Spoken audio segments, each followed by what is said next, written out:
The night Willow, my movie queen girlfriend, agreed to marry me. She wore seductive lingerie and had an all-night battle with her driver on our wedding bed. She thought everything was flawless and I was completely unaware. However, the footage of their fight had already been stored on my hard drive, and it was too much to fit. Watching her, with her award-winning acting skills, post lovey-dovey pictures with me online every day, while secretly engaging in large-scale battles with others. I remembered the promises she made to me. She once said, "If I ever betray you, I will ruin my reputation, and I'll die a horrible death." So, on the day Willow was supposed to marry me, I did 3 things. The first thing, I sold off all the gifts she had given me. The second thing, I sold all the shares I held in the company. The third thing, I uploaded her infidelity videos all over the internet, ruining her reputation. Mission accomplished. As for the horrible death she promised, that can wait a little longer. Chapter 1. Breaking news. Exposed. Innocent. Pure little flower, the movie queen, gets pregnant after a one-night stand on the eve of her wedding. See you next Monday. I opened Facebook and looked at the 2 trending topics that had already made it to the top of the search list, a bitter smile pulling at the corners of my mouth. Willow and I had been in love for 7 years. I had watched her go from a nobody to a supporting role, then to a leading one, and finally rise to become one of the top 95 actresses in the industry. But I never imagined that one day, I would be the one to destroy her.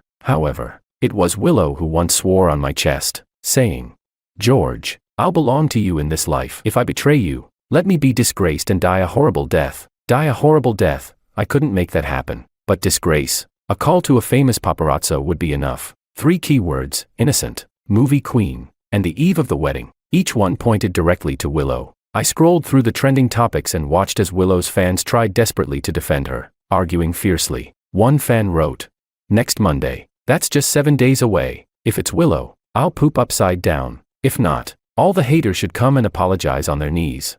Impossible. Willow and her boyfriend met when they were young. They've been in a long-term relationship for years. Exactly. My baby's Facebook records their story. It's legendary. They were classmates, and when she was bullied, her boyfriend stepped up. He was severely injured and fell into a coma, but Willow stayed by his side, taking care of him. They can even be considered love at first sight. Right after the college entrance exams, they got together. Yeah, and Willow is so brainy about love. During a variety show, a sharp-tongued host once hinted that wouldn't it be stressful if her boyfriend was earning less, and she might feel like she had no place in the family. Willow seriously replied that whoever earns more in the family is lucky, and that there's no rule that the men must earn more. She also said she was always dependent on her boyfriend, and listened to him about everything. When she won Best Newcomer, she even asked the organizers if the award could be converted to cash, saying she wanted to buy her boyfriend a computer. At that time, many of the fans who shipped the female lead scolded her for being love-brained. Do you really think she could cheat? I was speechless. I watched as her fans listed all the proofs of her love for me. I lowered my head, smiling self-deprecatingly, hiding the disappointment and loneliness in my eyes. Everyone said Willow loved me deeply, to the bone. But who would have thought that the one who swore she would never leave me, would secretly find herself a lover right under my nose? Every night when I slept, she'd sneak off into the nanny van to get cozy with the driver. I watched frame by frame those sensual scenes, hearing the obscene moans. My heart was torn wide open, bleeding profusely. The love story that everyone thought was perfect and flawless was, in fact, horribly ugly. I had lost my parents at a young age, and went to school hungry every other day. So, I never paid class fees or joined class activities, becoming more and more reclusive and indifferent. I was the oddball everyone talked about. But it was Willow who took the initiative to sit next to me one day, arrogantly asking if I would teach her math. In exchange, she promised to bring me lunch every day. She was like a ray of light, illuminating my dark world. So, anyone who dared to bully her, George would not let them off easy. But now, she pulled me out of the mud, only to push me into the abyss. I shook off the memories, opened another app, and without hesitation, bought myself a plane ticket for 7 days from now. For the past 8 years, I had been revolving around Willow. From now on, I would courageously pursue my own dreams. Just as I finished booking the ticket, my phone rang. "Mr. Wong, your custom wedding suit has arrived. Please come and try it on." I responded flatly. As I looked up, Willow was walking toward me. Tonight was the grand award ceremony where Willow would receive a major accolade. I didn't want to go, but Willow insisted that I attend, saying that I couldn't miss any important moment of her life. During the award speech, she once again made a heartfelt confession. This time, I wasn't moved at all. I just felt a sense of irony. I felt nauseous and left midway. Willow said, "George, I couldn't get through to you. I was so worried. Why didn't you call to let me know you'd come?" Willow grabbed my hand and examined me from head to toe, confirming I was fine before letting out a long sigh of relief. I looked at her, sweat beading on her forehead, the worry in her eyes so real. I couldn't understand how someone who loved me so much could betray me like this. She said, "George, you must tell me when you're leaving next time. You can't just disappear without a word. If something happens to you, what will I do?" I straightened my suit and smiled at her. "Did you see the trending topics? The main character in the gossip. It wouldn't happen to be you, would it?" "What trending topic?" Willow pulled out her phone and glanced at it. A shadow flashed across her eyes, but it quickly faded as she became gentle again. She pouted and threw herself into my arms, saying, "You really think too much. How could it be me? Don't you know how much I love you?"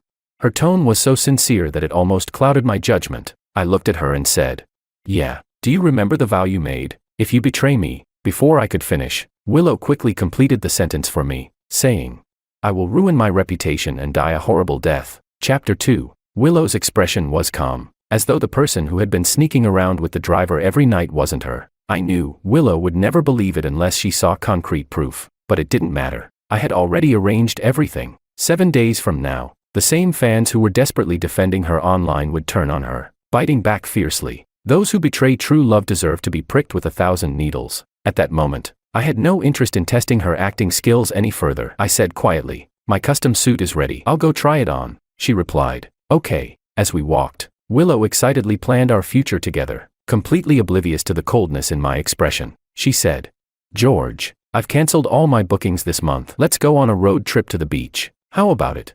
She gripped my hand with both of hers, as though she were afraid I would slip away. I nonchalantly pulled my hand from hers and smiled. "You seem to be really into road trips lately. Didn't you say you used to get car sick easily? Who made it so you don't get car sick anymore?" I thought. Probably that young, handsome driver. Willow, thinking she had concealed everything well, assumed I was joking. She coquettishly replied, "Yeah, my boyfriend is my cure for motion sickness. As long as you're with me, I can ride in any car without feeling sick." The car stopped, and the attendant was already waiting at the door. When the attendant saw us, her eyes brightened. She said, "You must be Mr. Wong and Miss Liu, right? Such a perfect couple. This wedding dress is a one-of-a-kind design, created especially for Miss Liu by her." She led us into the fitting room to try on the clothes. Along the way, I glanced up and saw Willow completely absorbed in her phone, her eyes barely concealing the desire within. The attendant called out to her several times before her gaze finally shifted from her phone to me. She said, "George, you look so handsome. No wonder you're my husband." Saying this, she threw herself into my arms, stood on tiptoe, and kissed my chin. The tenderness in her eyes made me pause. Then she quickly said, "George, I've got an urgent matter. I'll send the driver to pick you up later." Without another word, she hurriedly left, never even trying on her wedding dress. She was off to meet her little lover. I withdrew my gaze, coldly undressing from the suit. As I was leaving, the attendant chased after me and asked, "Mr. Wong, are you not satisfied with the wedding dress? We can make adjustments based on your feedback." I replied, "No need. The dress clearly didn't fit well." I wonder what was going through Willow's mind when she gave the measurements to the attendant.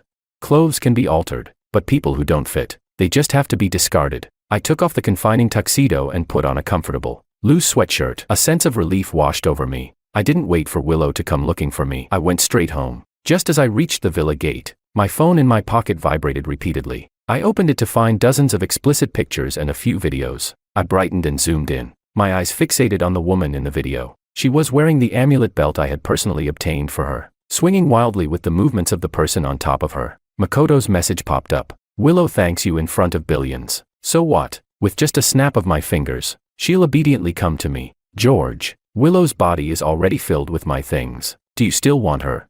I shakily shoved the phone back into my pocket and opened the door. Willow was in the walk-in closet, wearing a lace slip dress, exuding sexiness. She asked, "George, why are you back so soon? I was planning to change and then go have hot pot with you." She hurried over, her big innocent eyes fluttering at me. I smelled the sickly sweet, fishy scent on her, and my stomach churned. I couldn't help but bend over and vomit all over the floor. "George, what's wrong with you? Are you feeling sick? Let me take you to the hospital." She quickly pulled out her phone, saying, "Makoto, come upstairs. We're going to the hospital soon." Hurried footsteps could be heard coming from the stairs. Makoto's voice echoed.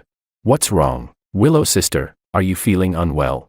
His tone was full of concern, completely uncharacteristic of a driver. I clenched my fists unconsciously, and the vivid, lewd images flashed through my mind. Chapter 3. For a moment, Willow was stunned. She coughed a couple of times, trying to cover up the awkwardness, and then said, "It's not me. George is just having stomach issues, and, from now on, don't call me sister, call me Miss Lou." Makoto, however, showed no fear. He casually responded, "Okay, Miss Lou, I won't call you sister anymore." The two of them were flirting right in front of me, their gazes almost sticky. I bent over again and vomited violently, finally throwing up nothing but bile. On the way to the hospital, I stared out the window in silence, while Willow nestled in my arms. In the rearview mirror, I saw Makoto's jealous gaze, almost like it was shooting flames at me. I frowned. Willow, thinking I was just suffering from more stomach pain, shed a few tears and said, "George, if you hadn't been so busy accompanying me to film everywhere and eating irregularly, you wouldn't have gotten such a bad stomach condition."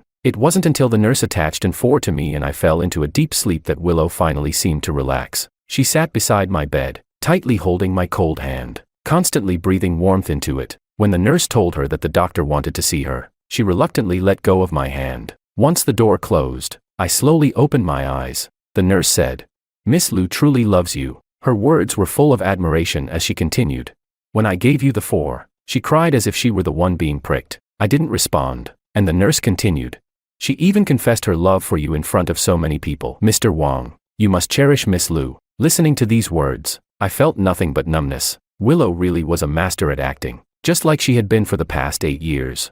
The doctor said, "Your husband has severe gastric ulcers and esophageal reflux. Irregular meals or cold weather could cause vomiting and stomach cramps. If not treated promptly, it could develop into stomach cancer." When Willow heard the words stomach cancer, her brow furrowed deeply. She immediately said, "Use the best medicine for him." With that, she hurried back to the hospital room with a look of deep concern. When the door opened, I had no time to hide my disgust. She asked, "George, how did your stomach condition get so serious?" The doctor said. I looked up and met Willow's concerned gaze, filled with worry and urgency. I could not believe that this was all fake. I couldn't convince myself that she was pretending, but if it were true, then why would she cheat on me right under my nose? Willow noticed something was off with my mood and thought I was scared. She quickly wiped her tears and forced a smile. She said, "It's okay, George. I've asked the doctor to use the best medicine. We'll get you better. You still need to take me around the world." I once longed to travel the world with Willow, to see the sunrise in Anaya, the sunset in California, the waterfalls in Zambia, and the blue tears on Niama Island. But now, I didn't think she deserved it. Those beautiful sights should not be tainted. I said, "Willow, the investor sent an invitation. Let's go watch Wong Lu's love story on screen." This movie was an adaptation of a love story based on Us, written by true fans. The rights had already been bought by a film company and adapted into a movie. The soundtrack was even written and performed by me. Willow, who had been preoccupied with Makoto, had forgotten all about this. She quickly made a call to her assistant. "Cancel all my appointments for the next 2 days. I have other arrangements." After hanging up, she held me tight again. She said, "George, I'll stay by your side always. You must promise me you'll take good care of yourself, and tell me if anything makes you unhappy." I didn't show any emotion and merely nodded faintly. From the reflection in the hospital room window, I saw Willow take out her phone and stop at the WeChat page. She double-tapped to zoom in on the images sent from the other side, images that were indescribable. She typed 2 words, "Wait for me." I closed my eyes, and the sharp pain seemed to tear me apart. Willow pressed her lips together and gently helped me lie back down. She said, "George, rest well. I'm going home to get some things. The doctor said you should stay in the hospital for a couple of days." Before she left, she tried to kiss me, but I dodged. I said, "Go quickly. I'm tired." As soon as Willow left, Makoto sent me a video. I didn't even need to open it to know how explosive it would be. I downloaded the original image and saved it in a hidden album, along with the others. WeChat popped up with Makoto's message. He said, "You think you can keep her all to yourself by pretending to be sick with moral high ground?" I turned off the constantly vibrating phone and ignored his provocation. I had made up my mind to leave, and I wouldn't let anything distract me from my decision. I wondered, when Willow found out I was gone, would she regret it? And would she feel pain? For the first time, I wanted to see her suffer, to watch her fall apart. Chapter 4. On the day of the premiere, Willow arrived at the hospital early to pick me up and even playfully insisted that I wear matching couple outfits with her. Willow hooked her arm around mine and led me to the front row, where fans kept rushing up to ask for autographs. One fan said, "Your story made me believe in love. Can we take a picture together?" Willow smiled and gently refused. "Sorry, my husband isn't feeling well." I stood up and said, "It's fine. Willow pressed herself tightly against my chest and made a heart gesture toward the camera. The movie began, and the first scene showed the bullies tormenting her. I couldn't help but feel a deep sigh. I never imagined that the kind girl I once fought to protect would turn into a lying cheat. The plot quickly reached the scene where I confessed my love to her, and the fans in the theater erupted into cheers. Willow's phone kept ringing, and she repeatedly hung up, but the person on the other end kept calling back. She was restless, crossing and uncrossing her legs. After hanging up again, she leaned close to my ear and whispered, "George, it's the director calling. I'll go answer it and be right back." I watched her walk quickly out of the theater, her heels clicking on the floor. She tripped on the smooth carpet but quickly caught her balance. I stiffly turned my head and looked down at my phone. The message read, "George, look up to your right." I jerked my head up and looked in that direction. The dark red curtain on the right was lifted slightly, and there was Makoto, also dressed in a matching couple outfit,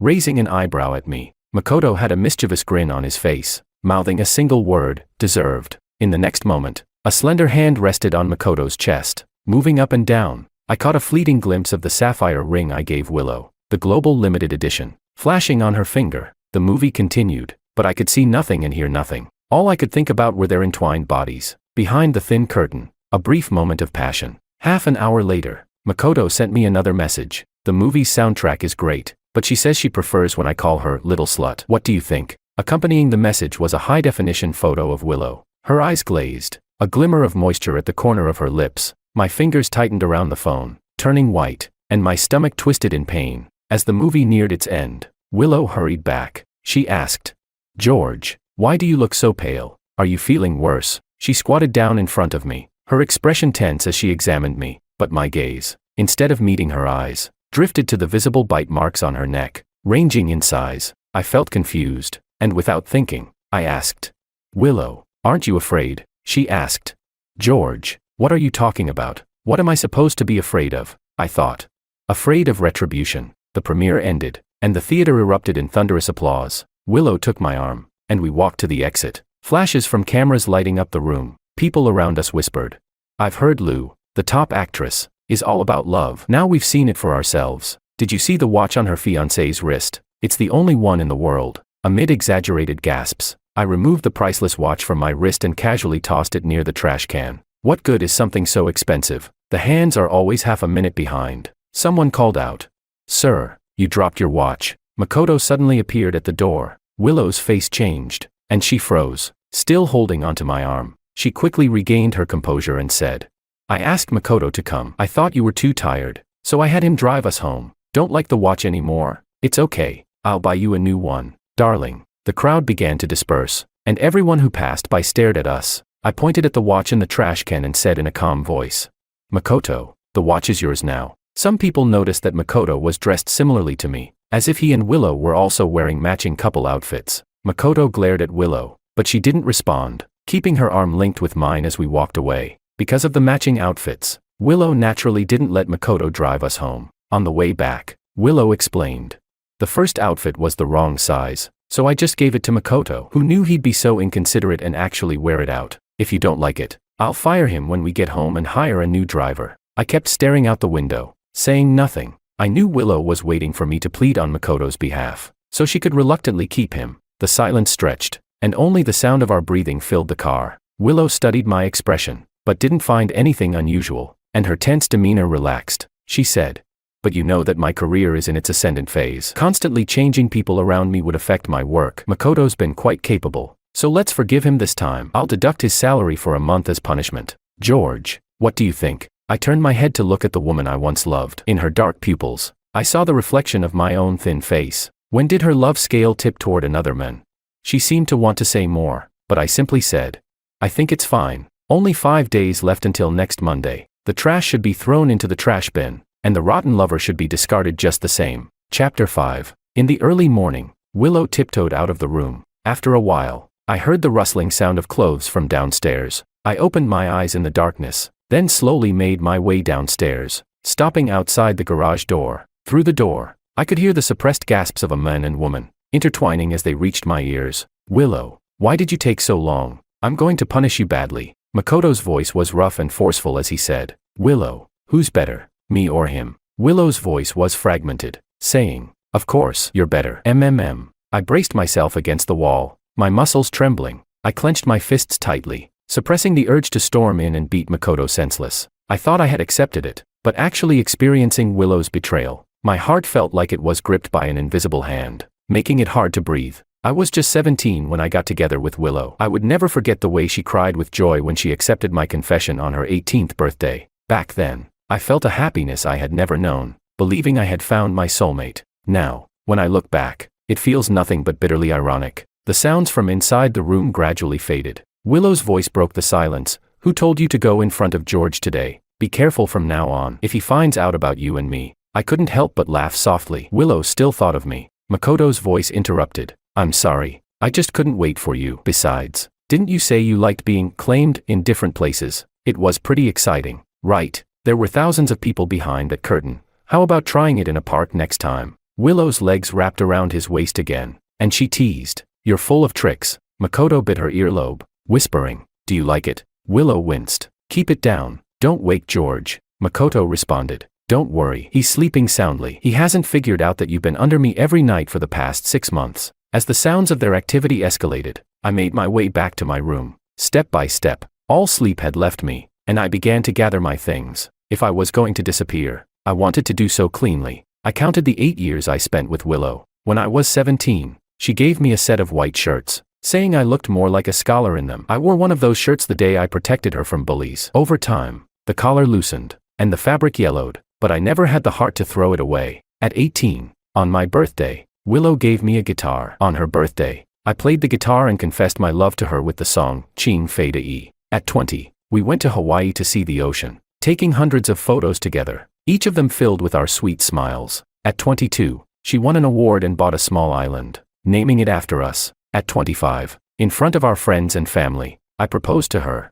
And countless other gifts, all from her. She had always been generous with me. I packed everything up, one item at a time, and listed it on second-hand platforms for sale. Starting bid, 1 yuan. As the first light of dawn crept in, hurried footsteps echoed downstairs. Willow, her hair disheveled, had lost one of her slippers. She asked, George, why did you sell everything I gave you? I saw someone buy the 2 million yuan watch for just $50. George, what's going on? The concern and unease in her eyes were genuine. Her instincts told her something was wrong. I casually brushed it off. Nothing. I just saw a news story about an orphanage on Facebook, and I thought I should do my part to help those kids. I had contacted a charity organization, and all the money from the sales would be donated to the orphanage. Only then did Willow seem to relax. She buried her face in my chest, her voice trembling. She said, George, you scared me. I thought you were going to leave me. Chapter 6. You could just tell me if you want to do something good. We can donate directly. Would 10 million be enough? As long as you're happy, we can afford whatever you want.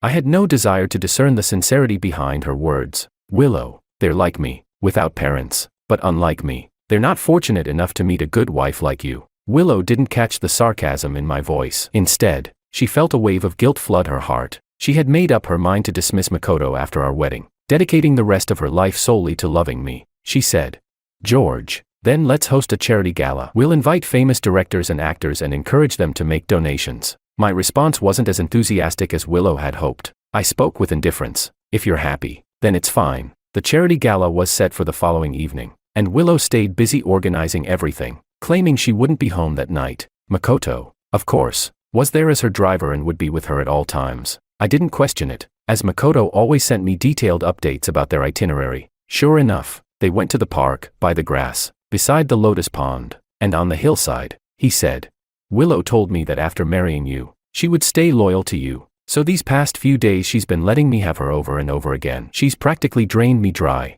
George, do you think she can stay faithful to just you, after tasting all the delicacies? How could she settle for plain porridge? I numbly scrolled through the messages, my temples throbbing with pain, but the deadliest blow came next. A voice message played. Makoto, I'm pregnant with your child. You must keep this a secret. Don't tell anyone. Once the child is born, I'll have him call you Godfather. At least that way he can recognize his roots. Willow's voice pierced my heart. She was pregnant. No wonder her diet had become lighter recently. There were also photos of Makoto accompanying Willow to her prenatal checkups, gently supporting her and placing his hand on her belly, looking every bit the loving couple. Just days ago, a reporter had snapped photos of Willow entering and exiting the obstetrics and gynecology clinic, sparking a frenzy on Facebook, almost ruined by the scandal. Willow, the leading lady from Monday's press conference, Had to hold a special press event. She dragged me along, still suffering from a stomachache. In front of the cameras, we held hands tightly and announced our wedding by the end of the month. She said,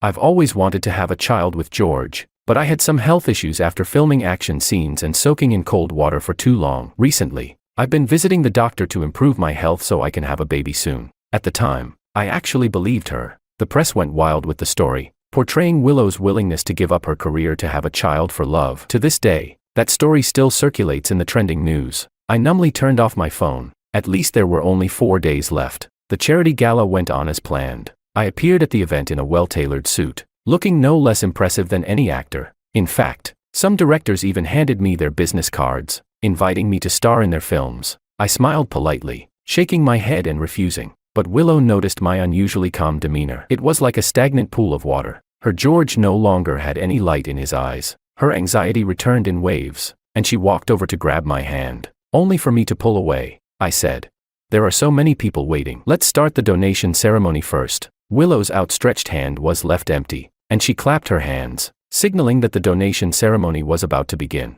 Amid the applause, Willow invited everyone to attend our wedding. She said, "In just half a month, George and I will get married, and I sincerely invite everyone to witness our moment of happiness." After the ceremony, Willow had the driver take me home. She said, "The banquet will probably take a little longer, so I need to socialize for a while. Honey, I know your stomach isn't well, so I had the maid make some congee for you. Make sure you drink it when you get home." I nodded and got into the car, but just 5 minutes into the ride, a message from Makoto arrived. He said, "Hee, there's a good show coming up." Chapter 7. I decisively instructed the driver to turn around. I left something in the banquet hall. "Wait for me in the underground garage, and don't tell Miss Lou." I returned to the banquet hall, but what greeted me was an entirely different scene. The deafening music, the clinking of glasses, and the crowd of people exchanging toasts. My eyes immediately found Willow, curled up in Makoto's arms, and it seemed that the people there had long since grown accustomed to their intimacy. Just moments ago, a well-known director had wished me a lifetime of happiness, but now he was grinning slyly, teasing Willow. "At home, you're the little darling, but out here, you play so wildly. Your poor husband must be miserable." I even saw Willow's younger sister, Maria, mingling with them. The same Maria who used to call me brother-in-law so affectionately, now chatting eagerly with Makoto. She asked, "Brother-in-law, is the baby in my sister's belly a boy or a girl?" Willow turned to her sister, correcting her seriously. "Don't call him that. George is the only brother-in-law I have." Maria pouted. "I know you love George to death, but it's not like he's around. Plus, Makoto isn't a stranger. Besides, didn't Mom also like Makoto?" At that moment, it felt as though thunder had struck me. Willow's mother knew about Makoto. It turned out I was the only one kept in the dark, like a fool being played around by their entire family. Willow replied, "George is still your brother-in-law, no matter where he is. Don't call him that again." Maria reluctantly responded, "All right, I get it. Sir, would you like to enter?" I waved my hand, fleeing in panic, as the waiter watched me, puzzled. The noise at the entrance caught Willow's attention, and she seemed to have seen someone who resembled me. Suddenly, she jumped to her feet, pushed Makoto aside, and rushed toward the door. The corridor was empty. Had she been mistaken?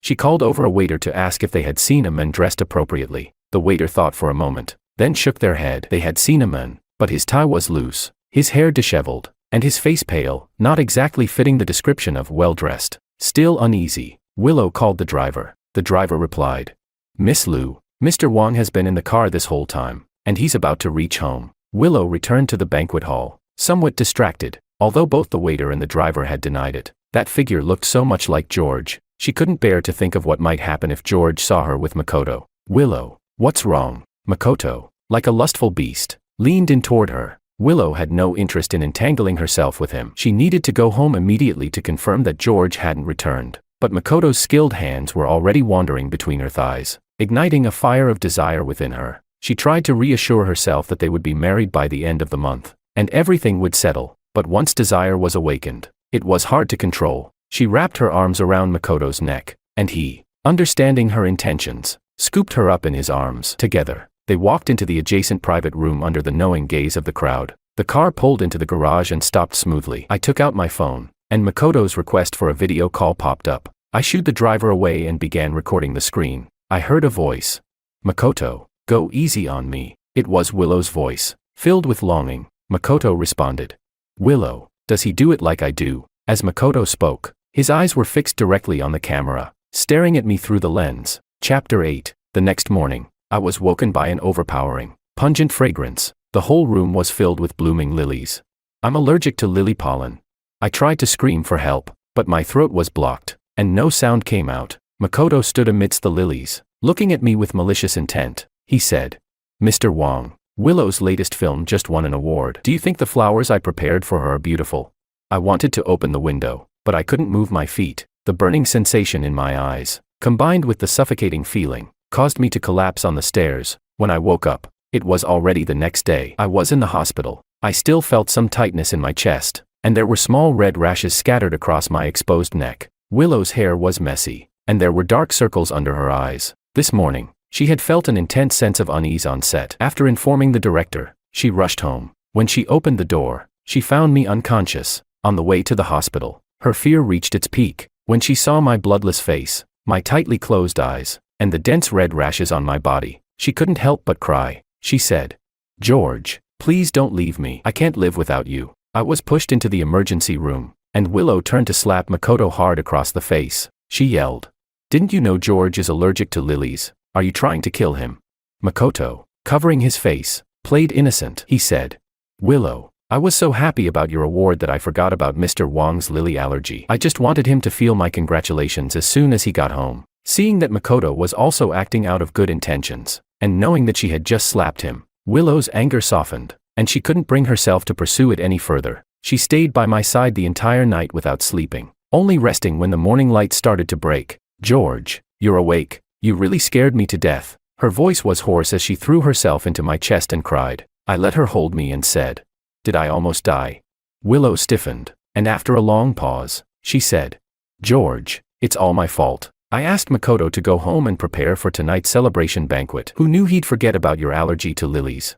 I silently watched her, noting the pain on her face that didn't seem like it was fake, and asked, "Where's Makoto?" She replied, "He knows he messed up. I slapped him. He's in the next room applying medicine." What a good act of self-sacrifice. She continued, "George, Makoto didn't mean it. I've already scolded him and slapped him. I'll have him stay at his hometown for a few days to avoid disturbing you and making you upset." Even now, she was still trying to excuse her lover. I asked, "Willow, will you fall in love with someone else?" I suddenly asked this question, and it startled her. The insecurity and fear inside her surged again. Lately, she had been feeling that I had changed, but she couldn't quite figure out where. I quietly stared at her, the woman I had loved for 8 years. The thought of destroying her myself still made my feelings somewhat complicated. So, I wanted to know, did she feel any remorse? Was she willing to admit her relationship with Makoto? But a dog that eats shit can never turn back. As expected, she said, "Of course not. I've only ever loved you in this life, and I'm stuck with you. You're not allowed to fall in love with anyone else. Okay." She said it so sincerely, as though she had never done anything wrong to me. I gave her a chance, but she's no use. Don't blame me for turning my back on her. Since Makoto wants my life, then let's destroy it all. Willow seemed to sense my softened expression and leaned on me, starting to reminisce about our sweet past together. Chapter 9. For a period of time, due to Willow's demanding job, we were often apart, but no matter how late or how tired I was, we had to call each other every day. Later, Willow begged me to quit my job. She said, "Music is so tiring. I can't bear to see you work so hard. Besides, I have so many movies to shoot now. I can support both of us." Unable to resist her persistent pleas, I reluctantly disbanded my band, gave up on my dream of music, and chose to stay by Willow's side, becoming the man behind her. My friends teased me as a house husband, some even lamenting that I was throwing away my musical talent. But I said, when two people are together, one of them has to make a sacrifice. I can't bear to let her give up the acting she loves. I quietly listened to her talk, but her phone kept ringing in her pocket. Without even looking, she dismissed the call, but the next moment it rang again. Eventually, she reluctantly answered the phone. From a distance, I couldn't hear what was said on the other end, but I could see the change in Willow's expression. Her once clear eyes slowly filled with the flames of desire. Before the call was even over, I received a message from Makoto. He said, "Mr. Wong, Willow is heartbroken after our call. I've invited her to our wedding suite. Do you think she'll come looking for me?" Just a moment ago, she had said she was going back to her hometown. Turns out, she had hidden herself in the new house. I had barely finished reading the message when Willow walked over, her face full of apologies. She said, "Sorry, dear, the crew suddenly needs to reshoot a scene." I replied flatly, "Willow, You're an actress. I want to ask you, can love also be acted out? Willow's heart tightened when she heard my question. She almost thought too much and smiled. Of course, otherwise, how could there be so many movies that people get addicted to? I asked. Then what about you? Are you acting when you're with me? She pouted, pulling my hand and shaking it playfully. She said, who can act for 8 years straight? Even fake feelings become real over time. If I were that good, I'd have won an Oscar by now. 8 years. I believed she had loved me. Maybe she still loved me now, but that couldn't be a reason for her to be forgiven after betraying me. I've always understood when to walk away. Willow couldn't understand the look in my eyes. The love that once filled them was now gone, replaced by emptiness. Suddenly, she hesitated, feeling a strong sense that she might lose me. But then Makoto's call came in again, and on the other end, he said in a cocky tone, Willow, I've learned a new move. Want to try it out? The wedding invitations had already been sent out. What else could happen? She suppressed her unease and said softly, I promise I'll finish the reshoot as soon as possible. It won't delay our wedding. You also rest and take care of your health. I'm still waiting to be your bride. I watched her turn and leave, her back slowly fading out of sight. I whispered to myself, Willow, goodbye. 3 seconds later, Makoto called again. This was the first time he had called to provoke and challenge me. George, I'm lying on your wedding bed right now, and I've prepared a bunny girl lingerie set for Willow. You've already been in the emergency room, and Willow didn't care about you. Do you think she'll care about you, the groom, on your wedding day? Haha. In all of Makoto's past provocations, I never responded, but now, everything was about to end. I slowly spoke. Makoto, you're just a clown. The position of the groom is yours now. Willow, I'm done with you. Willow was gone for 3 full days, and during that time, I received a constant stream of messages from Makoto. Willow's legs wrapped around Makoto's waist like they were boneless. On the wedding bed, there were used protection items scattered around. I saved everything, packed it up, and sent it to the paparazzi. I also organized the financial problems Willow had into a data report and scheduled it to be sent to the official email on Monday morning. After doing all of this, I sat in a black business car. As I passed Willow's chauffeur car, I glanced at her one last time. Then, I put on my sunglasses and said, let's go. When the paparazzi revealed the evidence of Willow's affair, I was already on a plane to a foreign country. From then on, she was ruined reputation, and I, reborn. Chapter 10. In our wedding suite, it was a scene of spring blooming. Willow cried and begged for mercy, but Makoto showed no sign of pity. He moved fiercely, as if he wanted to crush the person beneath him. With a muffled groan, Willow's legs fell limp from Makoto's waist. She pointed at her bruised and battered body, pouting. What's wrong with you today? You're not being gentle at all, Makoto gasped, his voice low. You're marrying George in a few days. If I don't go wild now, I might not have another chance. Willow glanced at the scattered used protection on the bedside, her face darkening. She bit her lip and said, Makoto, I warn you, stop with the tricks. Clean everything up. Makoto, thinking about the images and videos he had already sent, looked at her with growing ambition. He leaned down and circled his arms around Willow. Have you never thought about kicking him out and marrying me instead? Willow's expression immediately turned cold as she pushed him away and warned. Impossible. I love George. You're nothing compared to him. Stop dreaming. Makoto didn't get angry. So what if she loved George? George already knew that they had been secretly involved for months. Would he still love her? Willow said. As long as you don't make trouble, I'll give you a large sum of money after I marry George. It'll be enough for you to get married and have children. Makoto's kiss trailed from her lips down her neck. The next morning, Willow finally crawled out from under Makoto's grasp. During a break from filming, Willow took out her phone and switched it to silent mode. To her surprise, aside from a few work-related texts, there were no messages from George. She felt uneasy and took the initiative to send him a message.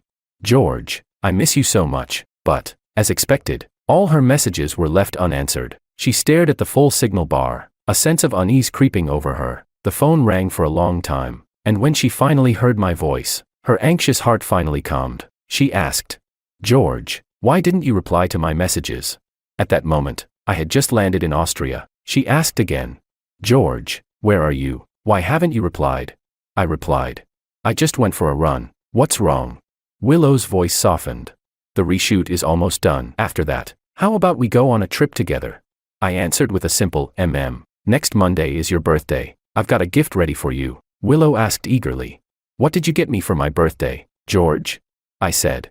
Of course, the gift will only mean something when you open it yourself. Go ahead and get back to work. I'll be waiting for you at home. Willow continued to speak sweetly for a while, but I grew disgusted listening to her. If it weren't for the fact that my immigration paperwork still needed 2 more days to complete, I wouldn't have even bothered picking up the phone. I patiently gave a few perfunctory answers, and her anxious heart finally settled. She was certain that I would never leave her, no matter what unforgivable mistakes she made. As soon as I hung up, Makoto called with a video message. Behind him were a full set of whipping tools. Willow's face flushed as she bit her lip and said, "Master, wait for me." At this point, she had completely forgotten her role as an actress, leaving the set without a word and rushing straight into her lover's arms. It was Willow's birthday weekend. She said she wanted to spend it with me, but halfway there, Makoto called, claiming he had appendicitis. Willow turned back to take him to the hospital, where he was examined and found to have no major issues for the time being. Willow patiently comforted him. The doctor said it's chronic appendicitis. A few injections and it'll be fine. If you need anything, just let me know. I'll send it over. Makoto wouldn't let go of her, holding on tightly. Willow, you're about to get married. Can't you let me spend your last birthday with you?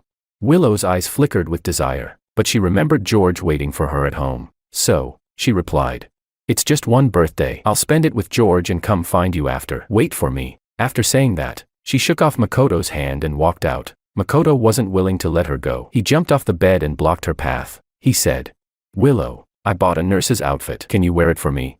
As he spoke, his fingers slid down. Willow made a light sound, and in the next moment, Makoto picked her up. He said, "Nurse, come and check my body." A moment later, the sounds of Willow's gasps and Makoto's muffled groans echoed through the room. A patient in the next room, who was a fan of Willow, pushed open the door to the ward, and was shocked by the scene in front of her. She quickly backed out, her face turning red. She was certain it was Willow, but the man she was entwined with wasn't her fiancé. Confused, she secretly took out her phone and started recording. Makoto was certainly an excellent lover, and his skills in bed left Willow thoroughly satisfied. After the long session, it was nearly dawn. Willow reluctantly said goodbye to Makoto. On the way to the car, the night breeze flowing through the window made her head clearer. She began to regret not resisting Makoto's temptation. She had promised George she would be home to celebrate his birthday, but with just 15 minutes until midnight, her birthday would soon be over. Chapter 11. Willow slammed her foot on the gas pedal and sped back to the villa.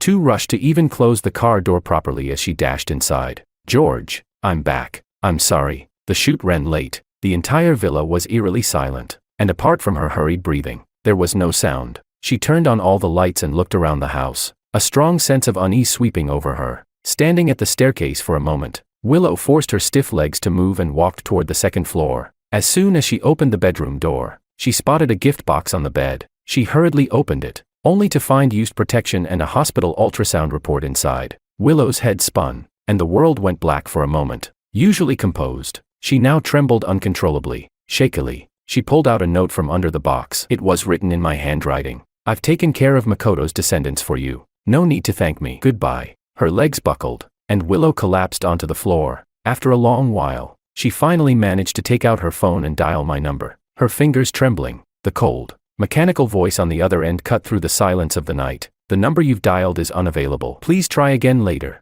Boom, boom, boom. The clock downstairs chimed at exactly midnight, marking the end of her birthday. "Mr. Wong, the paperwork has been completed. Here is your identification. Welcome to Austria." I gazed at the distant Alps. This truly was a place to start over. I smiled and thanked him. The boat had passed through 1,000 mountains. Willow stumbled down the stairs, and just as the car engine roared to life, she hit the gas pedal again and sped out. Makoto had just fallen asleep when the door to his hospital room was suddenly kicked open. He frowned and opened his eyes, ready to yell at whoever dared to disturb his rest. But standing in the doorway was none other than Willow. "Back again." He grinned and said, "Willow, hungry again?" He knew Willow couldn't bear to leave him alone at night, that she would rush back to him as soon as she was done with her birthday. The movie queen would eventually be his wife. He reached out to hug her, but she slapped him hard across the face. Makoto touched his burning cheek in disbelief and asked, "Willow, have you lost your mind? Why did you hit me?" Willow's eyes burned with fury as she pointed at him and asked, "Did you intentionally show those dirty things to George?" Makoto quickly denied. "I didn't do anything." "Willow, you have to believe me. Liar." Willow snatched Makoto's phone and, with shaking hands, scrolled through his messages with George. With each scroll, her heart sank further. Images, videos, audios, and chat screenshots, Makoto's provocations and boasting over the past 2 months. Willow threw the phone to the floor, screaming at him. "I warned you not to let George find out, yet you sent him this disgusting trash. Go to hell." As she shouted, she grabbed an 4-pole and hurled it at Makoto. Makoto couldn't dodge in time, and the pole struck his back. He groaned in pain. Willow, how could you be so heartless? Do you want to kill me? The doctor on duty, nurses, and patients from the other rooms all rushed in at the noise. At first, they weren't sure if the woman causing the ruckus was Willow, the movie queen, but she shouted it herself. Soon, everyone in the building gathered to watch the spectacle. Willow truly wanted to kill Makoto, even though she was carrying his child. The thought of the child made her pause. Every time she slept with Makoto, she made sure they took precautions. Yet here she was, pregnant. If Makoto wasn't involved, then who could have done this? Makoto had also carelessly bought an entire room of lilies, nearly causing George's death. Now, she understood Makoto's ambition. He pretended to be innocent and harmless in front of her, but behind her back, he was scheming. Thinking of this, Willow's heart ached. How devastated George must be. She had to bring Makoto to George and make him explain himself. Tell George that it was all forced upon her, that she hadn't been willing, and that she had been brainwashed by Makoto. George would forgive her. Yes, he would definitely forgive her. Willow pointed at Makoto and shouted, "Stay here and wait for me. When I find George, you'll crawl to him and beg for his forgiveness." Makoto, still hurt from the pole strike, refused to back down. "Willow, I swear I didn't do anything. I really love you." Makoto's passionate gaze met Willow's cold, vengeful one, and he involuntarily shuddered. Willow replied, "Makoto, I only love George. As for you, you're just a scumbag, a piece of trash. You think that by showing George that trash, I'll marry you? Not a chance. Willow, will never marry a man who climbs up on women." Outside the room, people whispered, gossip growing louder. Someone said, "No wonder she looks familiar. She's the movie queen. Is that guy in the bed her lover?"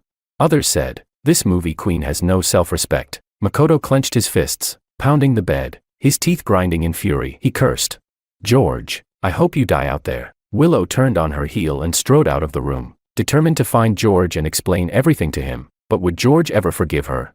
On her way out of the hospital, her phone suddenly began vibrating non-stop. It was her agent, Lisa. After listening to what Lisa had to say, Willow asked, "What trending topic?"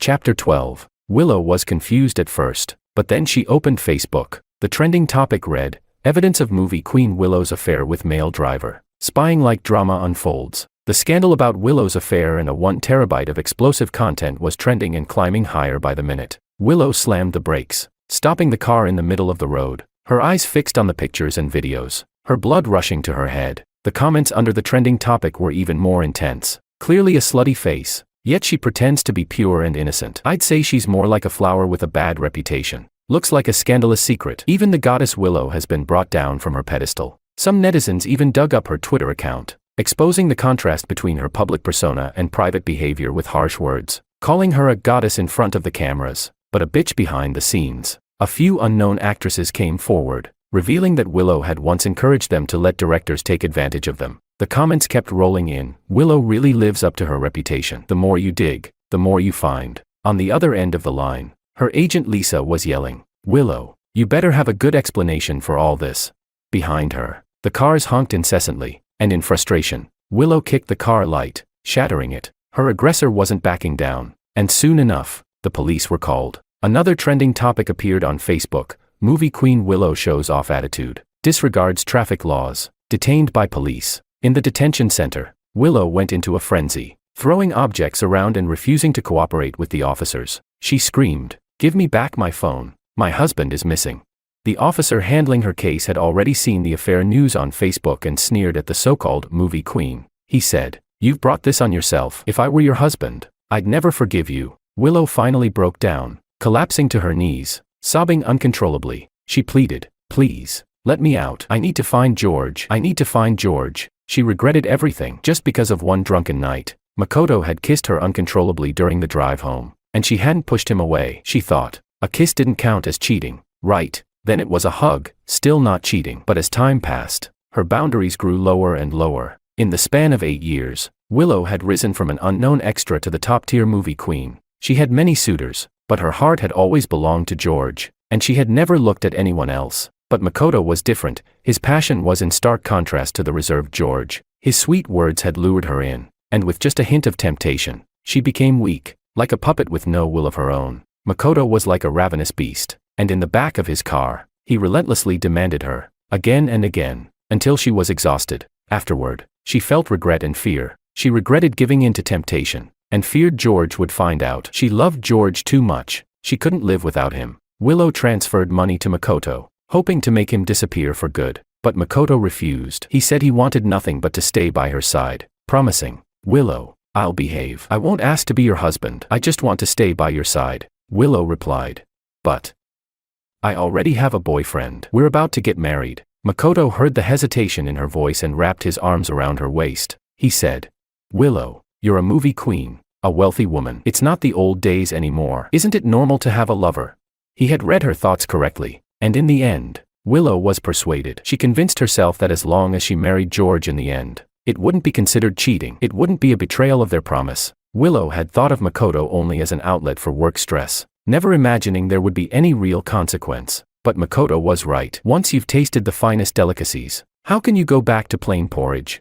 Her risk-taking grew bolder, and she eventually fell completely. She whispered to herself, "George, I deserve to die." I slept until noon, humming a tune while washing up, leisurely opening Facebook, seeing the rising trending topic. I felt a sense of satisfaction in getting back at Willow, but also a lingering regret over the 8 years of love that hadn't had a perfect ending. However, the winds had shifted quickly. The fans who had once cheered for Willow now turned on her, exposing even more of her black history. She had thrown tantrums on set, disappearing halfway through shoots. She had bullied up-and-coming actresses, deleting their scenes without permission. She had even stolen scenes, holding up the entire crew. And then I found a video uploaded by someone, Willow slapping Makoto in the hospital. Just like that, the once glorious movie queen was now notorious. But none of this mattered to me anymore. I logged off Facebook, unsubscribed from all apps that had once been associated with my name. I erased all traces of my past and began a new, clean slate. Chapter 13. When Willow was escorted out of the traffic police station by her agent, it was already the following morning. She said,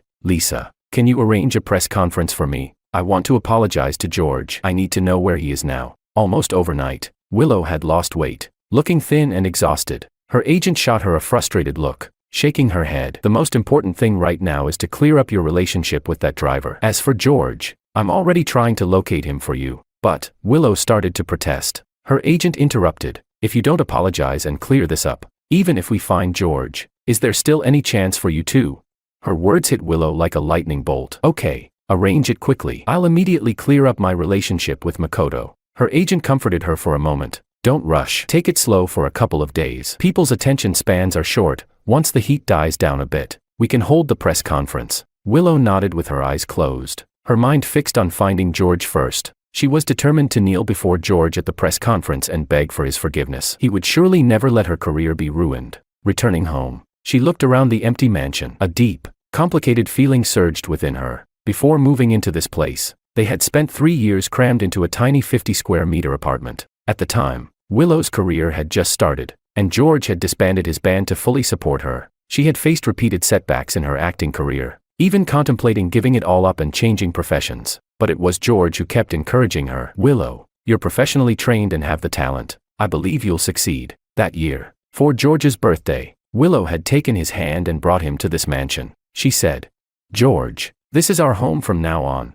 They embraced tightly, dreaming of a bright future together. Hand in hand, they went furniture shopping, slowly turning the cold, empty house into a warm and welcoming home. But now, the house was the same, and without George, it felt cold and lifeless. In the living room, their wedding photo still hung in the center. In the photo, George looked so happy, but in Willow's eyes, there was a sense of guilt and hesitation. That was the time when she had been having an affair with Makoto. After taking their wedding photos, she had hurried to find him. Did George already notice something was wrong back then? Her heart ached, and as she lay on the bed, tears flowed as she was overwhelmed with longing for him. Suddenly, she noticed a used condom in the trash can next to her bed. After every encounter, Makoto would toss them into the trash in the master bedroom. It was both a provocation and a show-off. Makoto. Once she found George, she would tear Makoto apart in front of him. Willow grabbed her phone and tried calling George several more times, but the same, out-of-service, message greeted her. Desperate, she started calling George's friends, humbling herself as she asked about his whereabouts. But his friends responded with cruel remarks. "Do you still have the nerve to look for George? Did you clean yourself up after what you've done? I was happy for George, thinking he was giving up music for you, but it turns out he's been feeding his time to a dog. Don't think I don't know. Even if I did, I wouldn't tell you." You shameless woman. The things they said were cruel, but Willow couldn't defend herself, too ashamed to speak up. In the end, everyone told her they didn't know where George was. He had disappeared without a trace, like he had evaporated into thin air. Willow even hired a private detective. She was willing to spend every last penny just to find George. Maria said she had gone mad. It's just George. Why does it have to be him? She said, Sis, wake up. You're carrying Makoto's child. In a fit of rage, Willow slapped her sister and kicked her out of the house. Willow's eyes were sunken as she sat alone in the bedroom all night. She whispered to herself, George, where are you? Then, suddenly, she remembered, George had been flipping through a magazine for a while. What was it called? The World of Music. She searched through the house, and finally found the magazine in the storage room, its pages worn and tattered from being repeatedly read. She flipped through it, almost feeling George's fingers on each page. The pages stopped at an article about the Vienna Music and Drama Academy in Austria. George had made numerous notes on it. Willow rushed to the airport, slamming her ID and passport onto the counter. I need a ticket to Austria on the next available flight. Sorry, ma'am. You are restricted from leaving the country. It was only then that Willow realized, along with the exposure of her affair, her financial matters had also drawn the attention of the authorities. All her properties and cars were frozen. She stared at the plane bound for Austria as it flew away, her heart sinking. Her George was getting farther and farther away from her. Chapter 14. I had once planned our honeymoon with Willow, and Vienna, Austria, was to be our first stop. Now, Willow had completely faded from my life, and the music dream I once thought was out of reach was finally within my grasp. I had successfully passed the preliminary auditions for the vocal and opera performance program at the Vienna Music and Drama Academy. Every day, I rode my bicycle back and forth between school and my apartment, seizing every moment to study German and learn about theater, fully immersing myself in preparing for the final exams. By early October, Vienna had embraced autumn, and the whole city had transformed into a scene from a movie. In the evening, I sat at a cafe by the street, enjoying the view outside the window. I pulled out my phone and sent video requests to a few friends back home. The response came immediately. George, finally, you remember me. How's everything going? Are you all right? I flipped the camera around, showing them the church and the foreign streets. My friends immediately started congratulating me. I knew you weren't that fragile, George. If you want to do something, there's nothing you can't achieve. I didn't have many friends growing up, but every single one of them had been a companion for decades. When the scandal about Willow's affair broke on Facebook, my friends were terrified, worried I would do something reckless. Now, as they saw the smile on my face and the light in my eyes through the camera, they knew I had won in this battle. I strolled down Vienna's streets, chatting animatedly with my friends. Apart from asking how I was adapting to life abroad, most of the conversation revolved around Willow and Makoto. As the heat around Willow's affair started to cool down, the company arranged a press conference for her. The venue was packed with reporters, all eager to grab the top headlines. Willow looked pale, with messy hair and ill-fitting clothes. As soon as she sat down, reporters bombarded her with questions. Willow, you've cultivated an image of a pure and innocent girl, but privately you were involved with your driver. What do you want to say to your husband and all your fans? You've portrayed characters full of deep affection and loyalty in your films. Did you feel guilty while filming these roles? You've been in a long-term relationship with George for 8 years and were about to get married. Don't you think it's a shame? In the past, reporters had always treated Willow with great respect, interviewing her politely. But now, their questions were sharp and relentless. Willow's face went even paler as she tried to avoid the flashing cameras. Her agent stepped in, grabbing the microphone. There's no truth to the rumors about Willow and Makoto. We strongly suspect that Makoto has used AI technology to fabricate these videos and images in order to manipulate the situation. We will take legal action to protect our artists' rights. At her agent's hint, Willow finally spoke up. She said, Makoto and I only had a professional relationship. As for the accusations that we were close, that's just the paparazzi's words. I'm about to marry my fiancé, George. I don't want this to affect our wedding. A reporter asked. I've heard you've been spending a lot of time with Makoto. Have you considered how your fiancé might feel about this?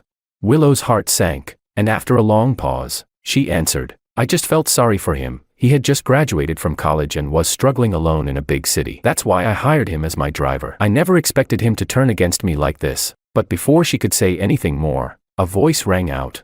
It's you, Willow. Who's the ungrateful one?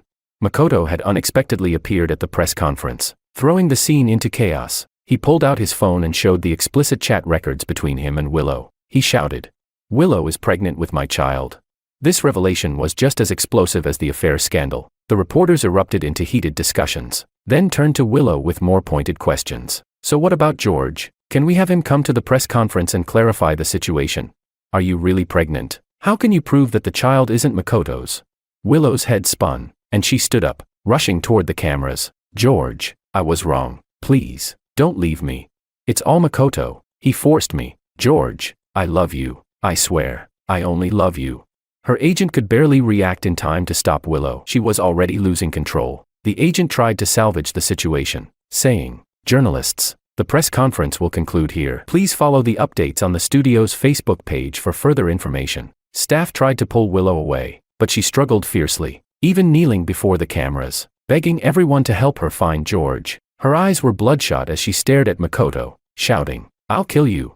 In the ensuing chaos, Willow was shoved to the ground. The pain made her vision go black. "Help me, someone, please help me." I listened to everything in silence, my heart completely unmoved. After all, both Willow and Makoto had nothing to do with me anymore. I would never have to see their disgusting faces again. A few days later, the landlord gave me a movie ticket. I decided to take a break from my studies and go watch it. It was a Western romance film, about a couple who fell in love at first sight, parted ways due to a misunderstanding, but eventually reunited. As the ending song played, the men and women around me were moved to tears. The girl sitting next to me, seeing my calm expression, asked in surprise, "Sir, aren't you moved? It's such a tragic love story." I shook my head. Like in the movie, I had fallen in love with Willow at first sight, but unfortunately, Willow couldn't hold onto that love, and it eventually turned rotten. From 17 to 25, 8 years of my youth wasted. How could I still believe in love? Now, I only wanted to immerse myself in the music I loved, without thinking about romance. Chapter 15. Meanwhile, the internal, at the hospital. When Willow arrived, there were signs of miscarriage. The doctors did their best to stabilize her and, for the moment, managed to save the baby. Makoto sat in the hospital corridor, consumed by regret. If only he hadn't been so greedy. If only he hadn't provoked George. Perhaps he could have continued as Willow's lover. Though their relationship was kept in the shadows, at least he would have been comfortable and worry-free. Now, Willow and he were completely estranged, and his own shame was exposed as the internet dug up his past, using his status as a friend of a famous actress to flirt with female actresses, and even sneaking into girls' dormitories to take photos while in university. The scandal had effectively ended his social life. Now, his only hope of survival was to hold on to Willow, no matter what. He immediately called Willow's mother and said, "You don't want your daughter to be labeled a slut, do you? And with a child without a father, it'll be her who's humiliated. There's only one way to fix this now. Willow needs to marry me." That might just save her career from the brink of collapse. The effects of the press conference continued to spiral, and Willow's agency,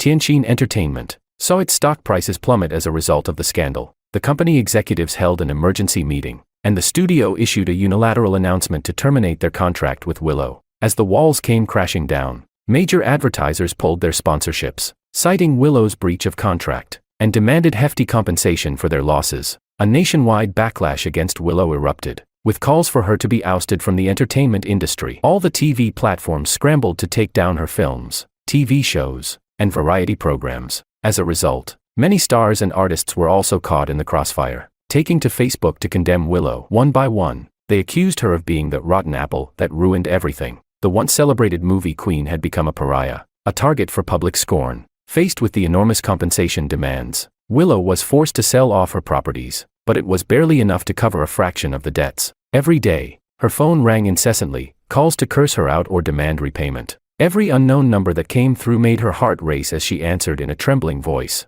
"George, is it you?" And each time, the response came, "It's your father." But she couldn't change her number, nor could she turn off her phone. She was terrified of missing a call from George, unable to sleep or rest. She was slowly falling apart. She moved from the luxurious villa in the affluent district to a rundown, small apartment in the suburbs, sharing the space with her mother and sister in a cramped 50-square-meter home. Her mother, afraid of Willow being embarrassed for giving birth without a father for the child, had also brought Makoto into their home. Makoto, taking advantage of Willow's pregnancy with his child, treated Lu's mother and Maria with utter disdain. He said, "I'm telling you both, if you serve me well, I'll consider marrying Willow. Otherwise, she can just wait for her career to be destroyed." Lu's mother, who had to deal with both Willow's unstable mental state and Makoto's arrogant behavior, was exhausted. The poor woman, nearly 70, was suffering every day. She cried herself to sleep each night, and it wasn't long before she fell seriously ill. Willow knelt beside her mother's window, apologizing. "Mom, I've been unfilial. I've brought you so much suffering at your age. Lu's mother also regretted her past decisions, saying, I used to advise you to marry someone of equal status. George was just an orphan. He wouldn't help your career. Now I truly regret it. He was such a good son-in-law. The two women sobbed uncontrollably, holding each other tightly. Makoto, standing nearby, pointed at them and shouted, Stop with this mother-daughter act. Get me 1 million. I want a new car. Maria grabbed him, saying, Makoto, my mother is sick, and my sister is buried in debt. How could we have money for a new car? But Makoto refused to believe it. Willow used to make millions from a few-second ad or a single variety show, plus her many properties and cars. How could they suddenly be so poor? He coldly sneered, I don't care. If you don't have the money, I'll go to the media and tell them everything. That'll make sure Willow never gets to come back. Willow looked at Makoto coldly. She realized how blind she had been, falling for him and letting herself be led down this path to ruin. She transferred the remaining 100,000 yuan from her account to him and said, Take this and get lost. Don't ever show your face in front of me again. Makoto immediately changed his attitude. 180 degrees, he said. Willow, we're family. I was just saying that out of anger. Don't worry. I'll take good care of Mom. Willow clenched her mouth shut, glaring at her own belly as she tried to suppress the anger in her eyes. The suffering George had endured, she would make Makoto pay back tenfold. In the middle of the night, I received a cross-ocean phone call. George, Susanna's been in a car accident. Chapter 16. Susanna was the head of the orphanage I grew up in. I remember her as being so kind and gentle, treating every child as if they were her own. She was the only family I had in this world. A few days ago, she was scratched by an out-of-control car while out. For years, Willow would accompany me to the orphanage to visit Susanna. Each time, we would bring a truckload of supplies for the poor orphans. Susanna would smile at me and say, George, seeing you so happy makes Susanna more at ease. She would also hold Willow's hand and say, George is a good boy. You won't regret choosing him. Willow swore right there, I will only love you in this lifetime, and if I don't, may I fall from grace and live a miserable life. But just a year later, Willow had already broken her promise. She deserved the fall from grace. I said, Tell Susanna that I'll be back tomorrow. After hanging up, a wave of bitterness swept over me. Fortunately, there was still some time before the re-examination. I immediately booked a flight back to my homeland. After a long flight, 2 months later, I finally returned to my homeland. I didn't even have time to rest before heading straight to the hospital. Seeing Susanna lying on the bed, so thin and frail, I felt immense guilt. For more than half a year, I had been preoccupied with the mess involving Willow and Makoto, never even bothering to check on her. I immediately hired a caregiver and stayed to take care of her myself. The doctor said Susanna's condition was stable, so I started making plans to take her to Austria for retirement. As I turned a corner, I saw Maria sitting on the bench outside the gynecology and obstetrics department. Next, Willow. The nurse called her name, and that's when I noticed the pregnant woman sitting next to Maria was Willow. I helped Willow into the consultation room, and when Maria turned around and saw me, her expression froze. Brother-in-law. Maria quickly caught up with me, saying, Brother-in-law, is that really you? She excitedly grabbed my sleeve, her eyes filled with tears. I coldly looked at her and said, I'm no longer your brother-in-law. You've got the wrong person. She said, Brother-in-law. George, my sister really knows she's wrong. After you left, my mom got sick. My sister owes so much money. What's worse is that Makoto refuses to leave our house, and my mom and I still have to serve him. It's miserable. My sister's pregnant, but she still has to work odd jobs to make money. Brother-in-law, you have to help us. Maria spoke through sobs, detailing her family's misery. I shook off her hand and asked, but what does this have to do with me? Maria froze. She said, George, how could you be so heartless? Heartless? The situation they were in now was their own fault. They had no one to blame but themselves. I said, if you still care about me a little, pretend you didn't see me. When I returned to Susanna's room, she had just woken up. George, why are you here alone? Where's Willow? Susanna still didn't know about Willow's infidelity, and since her health wasn't good, I didn't want to trouble her with the news. I said, she's busy with work. You know how it is with these actresses, they're in the middle of filming for months at a time. But Susanna saw the change in my expression. George, Susanna can't help you with anything, but whatever decision you make, I'll support you. I felt a pang in my heart. I had lost so much weight recently that anyone could tell something was wrong. I explained the whole situation to Susanna, from start to finish, about Willow's betrayal. Susanna, heartbroken, took my hand and said, the moment I saw you, I knew you hadn't been well lately. 8 years. George, Willow was such a fool. I tried to sound casual. Susanna, It's all in the past. I'm starting a new life. I've applied to a music academy and am waiting for the re-examination. I also plan to bring you to Austria to live with me." Susanna's eyes still showed concern as she said, "Good child, can you really let it go?" I smiled reassuringly and said, "I've truly let it go." I helped Susanna lie back down to sleep, but as I glanced outside the room, I saw someone pacing back and forth. I opened the door, and to my surprise, it was Willow. "George." Even though she was only 3 meters away, I didn't recognize her at first. Willow's dull eyes lit up as soon as she saw me. She said, "George, it's really you. Maria said she saw you at the hospital, and I didn't believe it." Willow rushed forward, wanting to throw herself into my arms, but I quickly stepped back 2 paces to distance myself from her. Willow stared at me in disbelief, her heart aching at the rejection. 4 days, she had been haunted by nightmares and desperately yearned for me. Finally, she had a chance to see me, but, during all this time, she had regretted her actions countless times, thinking that if she could just explain herself, I would return to her. It wasn't until this moment that Willow truly realized she was about to lose me. Her voice trembled as she asked, "George, don't you love me anymore?"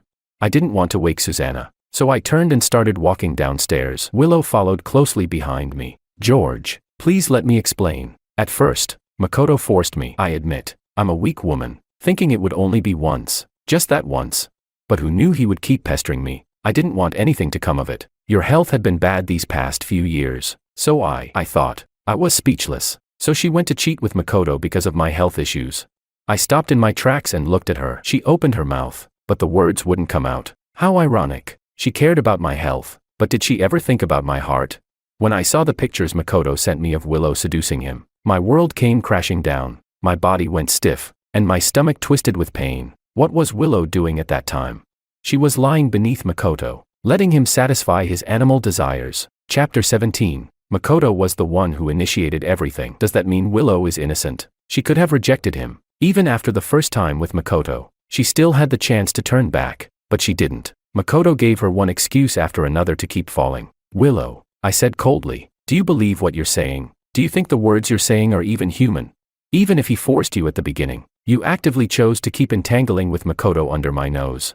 Every late night, when you two were being crazy, I was upstairs. I saw and heard everything. I had hoped those painful memories had faded, but when I brought it up, my heart still ached unbearably. Faced with my accusations, Willow was ashamed to the core. She said, "George, I'm really sorry for hurting you, but could you give me one more chance?" She reached out to grab my hand, but I immediately shrugged her off. I said, "Don't touch me, I'm afraid of catching something." Willow's desperation was clear as she knelt in front of me, crying, begging, "George, just give me one more chance. I'll do anything for you." But she forgot, what could she offer now? Money, status, or her dirty body? I sneered and said, "Keep your dirty body for Makoto." Willow froze in place, my disgust cutting into her heart like a dagger. Only after I walked away did she stagger to her feet. "Heh," she bitterly smiled to herself. George was right. Why did I even do this? If I knew today, why bother back then?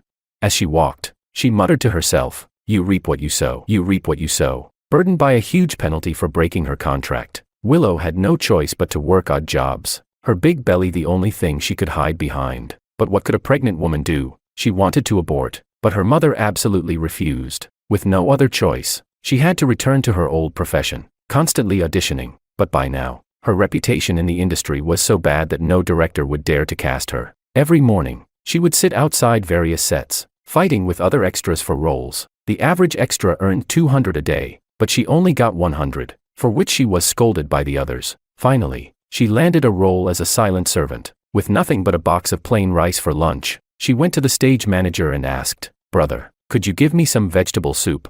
But was mocked in return. "Want a 4-course meal too?" Huh. The former queen of the screen. She sat in a corner of the set, eating rice with water. After a whole day of shooting, starving and exhausted, when she went to collect her pay, she was told there was no salary. The stage manager said, the director said, "You're a bad actress, so all your scenes have been cut. We haven't even asked you for compensation for wasting your time. Now, hurry up and leave." From then on, she only got roles as corpses, and the more tragic the death, the better. One day, she got a call for another audition. The person asked, $500 a day, are you in? Willow was so eager she didn't even ask what the role was. Quickly agreeing, she knelt by her mother's sickbed and said, "Mom, I can act again. You have to hang on. I will make the most of this chance." She then came to me and said, George, wait for me to make a comeback. I will clean myself up. I could only feel disgust. Willow met the director, nodding and bowing. No longer the image of the former queen of the screen. After confirming the details, she was taken away for makeup. The stage manager asked, "Director, with so many actors to choose from, why pick this one with a reputation that's completely ruined?" The director smiled maliciously and said it was because the investor specifically requested Willow for this role. Because it was, he said. Ha ha ha. I really look forward to seeing the pure little flower from the past play. The makeup artist applied thick foundation on Willow's face, blue and green eyeshadow on her eyelids, and bright red lipstick, the makeup extravagant and gaudy. Willow looked at her increasingly strange reflection in the mirror, unable to resist asking, "Excuse me, what kind of character am I playing?"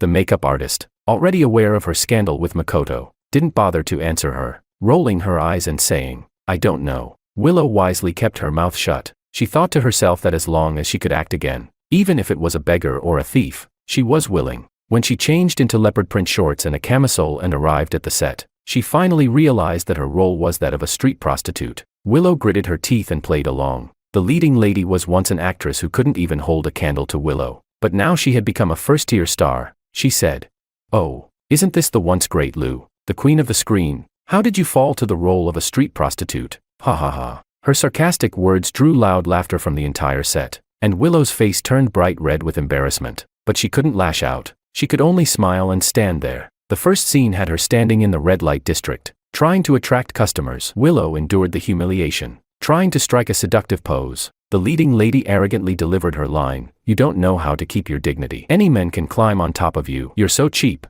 Just as a large, pot-bellied man approached and grabbed her, the entire set burst into laughter. Willow recalled what George had said to her, "I'm afraid of catching something. Keep your dirty body away from me." In that moment, she finally broke down and cried, "Why do you have to do this to me?"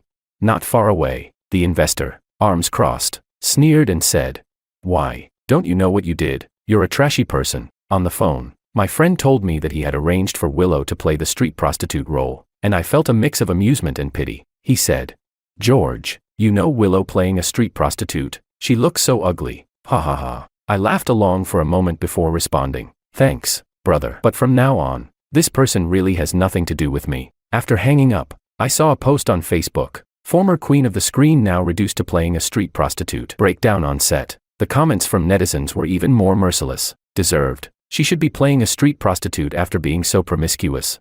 I volunteer to play any role with zero pay, just so I can touch the pure little flower. Boycott Willow's comeback. She's not fit for any role. Chapter 18. As I was approaching the door to the hospital room, I overheard Willow's voice from inside. "Susanna, it's Willow." Willow was kneeling by Susanna's sickbed, crying and pleading, but Susanna didn't give her any sympathy. She said, "After doing something so shameful, what are you doing here?" "Susanna, I truly know I was wrong. Please, help me talk to George. I can't live without him." Willow went on and on, expressing her guilt toward me, swearing she would love only me for the rest of her life. Susanna, though, couldn't help but soften her heart a little. She said, "I heard from George that you're pregnant with someone else's child." Willow, listen to me, live a simple life. Stop chasing these illusions. Willow blankly repeated, "Pregnant, pregnant." She looked down at her belly. Yes, if it wasn't for Makoto's child, would George have forgiven her? I didn't want Susanna to be disturbed any longer. I pushed the door open and said coldly, "Leave. Don't come back to disturb Susanna anymore, and don't come looking for me." Willow grabbed my hand, her eyes shining with hope. She said, "George, is it true that as long as I don't have Makoto's child anymore, you'll forgive me?" I looked at Willow, who had lost her sanity, and took out my phone to call the security office. I said, "There's a lunatic here. Come take her away." Willow was escorted out by security, shouting that she would take revenge on me. I didn't know what kind of revenge she intended to take. Wasn't she the one who had hurt herself the most? I had a bad premonition that I no longer wanted to be involved with the Liu family or Makoto. I said, "Susanna, let's leave next week." "Okay." Susanna, with pain in her eyes, patted my cold hand. "Okay." The next few days, I couldn't sleep well, always having strange dreams. In one of the dreams, I was confessing my love to Willow. She was wearing a white dress, smiling gently. She said, "George, I promise I love you too." We were on the beach, the sea breeze blowing. I spun Willow around in my arms, but then, Willow's white dress suddenly turned red, blood red. Then, Makoto appeared, holding a large bouquet of lilies, and looked at me maliciously, saying, Mr. Wong, these flowers are from Willow. Do you like them? I ran desperately, screaming, who will save me? Not far away, Willow looked at me coldly and said, George, Makoto is the father of the child in my belly. Ha ha. Her laugh was deafening, and I woke up in a cold sweat. Mr. Wong, your situation is classified as PTSD, post-traumatic stress disorder. We recommend medication and psychological counseling. I couldn't help but smile at the diagnosis. I thought the trauma was behind me, but I didn't realize that it had been buried deep inside me like a seed. Willow's repeated appearances had activated that seed. When Susanna found out, she scolded Willow fiercely and then took my hand, wanting to leave immediately. We're leaving. Let's get far away from these lunatics. I smiled and nodded. Every day, Willow showed up downstairs at the hospital, desperately begging for my forgiveness. I watched from the window as security drove her away like a stray dog. I felt no pity for her, only relief. Willow, good deeds bring good rewards, and bad deeds bring bad rewards. Heaven's punishment for Willow was the loss of her career and status, but Makoto's punishment was still ongoing. Since we moved to the old, run-down house in the suburbs, our quality of life had dropped significantly. At first,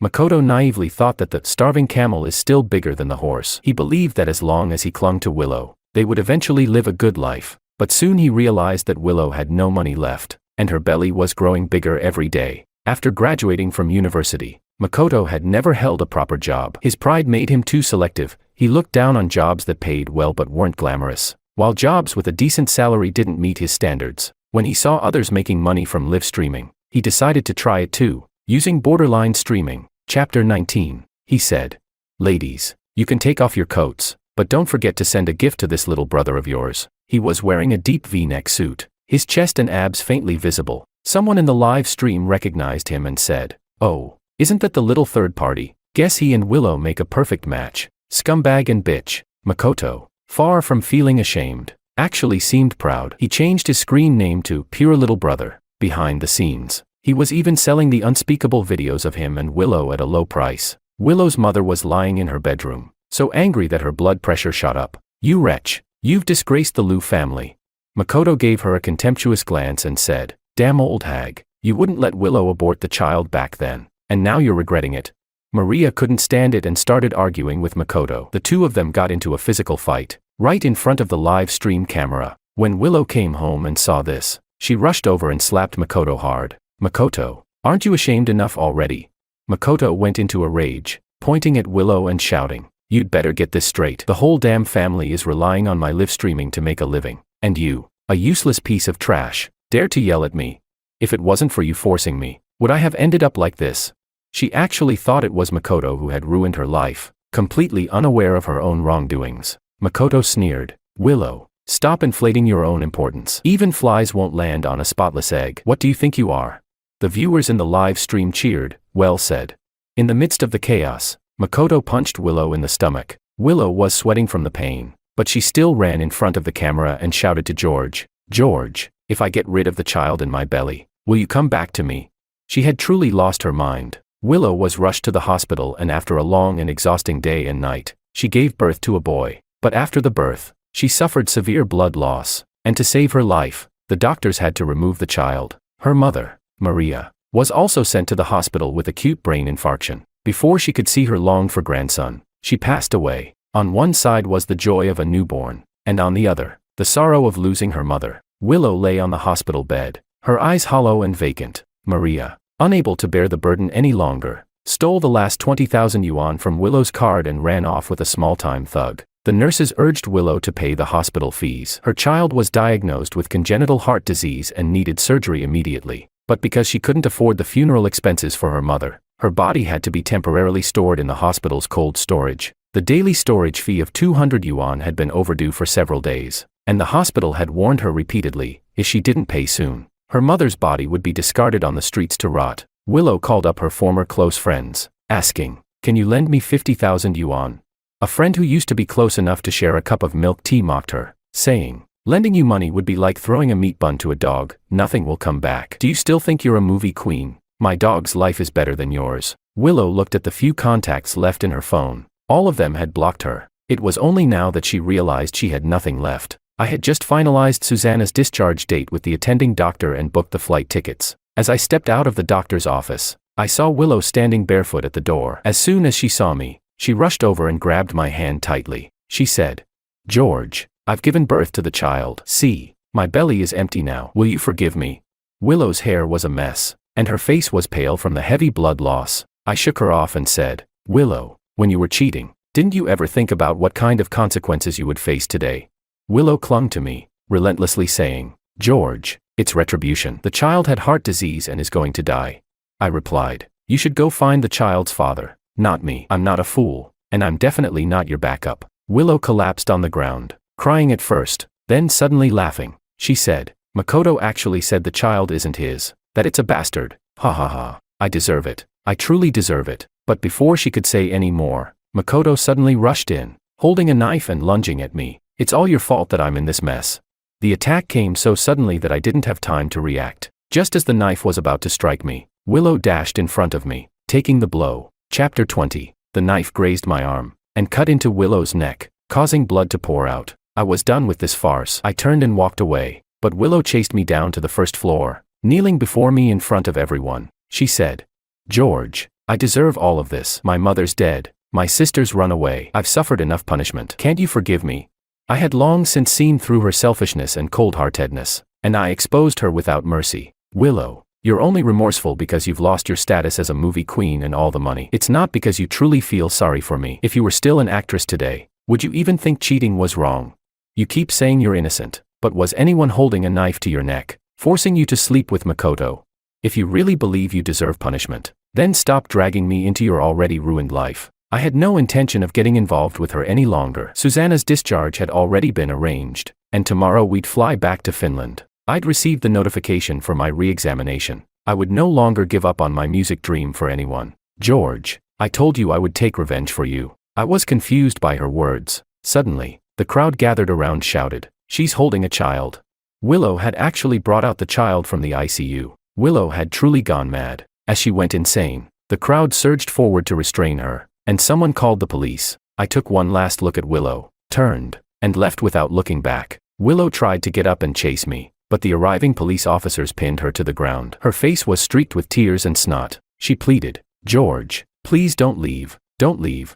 Her hoarse cries were soon silenced by the police officers' stun guns. At the airport, I pushed Susanna onto the plane for our long journey, though my PTSD was still severe and required long-term medication.